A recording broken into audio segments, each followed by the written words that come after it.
অন্তর্বর্তীকালীন সরকার আসার পরে যেভাবে আমরা একের পর এক নির্বাচনকে দেখেছি, আয়নাগর থেকে বেরিয়ে এসেছে, আমরা এখনো আশায় বুক বেঁধে আছি।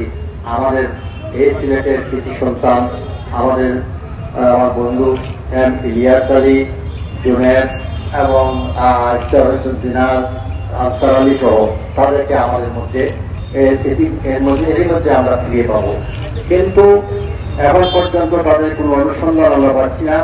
আজকে এখানে বক্তব্য প্রত্যেকে দিয়েছেন, আপনাদের সকলের বক্তব্য থেকে সুস্পষ্ট বুঝতে পারতেছেন যে এই সরকারের কাছে আমাদের একটি দাবি, অনতিবিলম্বে তার সঠিক তথ্য আমাদের সামনে, জাতির সামনে সেটা উপস্থাপন করা হোক।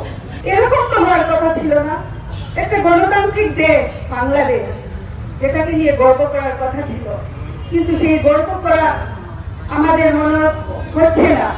কারণ এই গণতান্ত্রিক দেশে একটা মানুষকে কেন এভাবে গুম করা হবে? 250-টিরও বেশি ডিজাইন অপশন নিয়ে ওয়ালটন স্মার্ট ফ্রিজ, বোঝে আপনার প্রয়োজন। কেন গুম করা হবে? নির্বিচারে গুম করা হবে।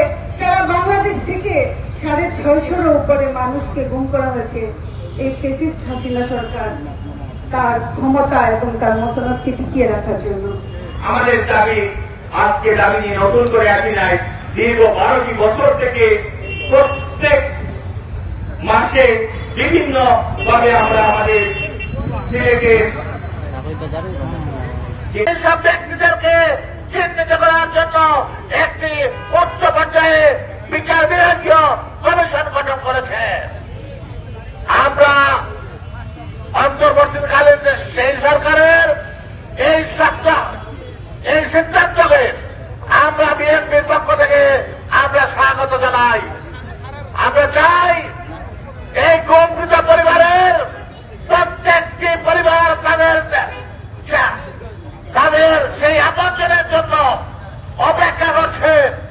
আমরা সিলেটবাসী আমাদের নেতা ইলিয়াস আলীর জন্য আমরা অপেক্ষা করছি। দিনারের জন্য, জুনেদের জন্য, সাইলের জন্য আমরা অপেক্ষা করছি। কবে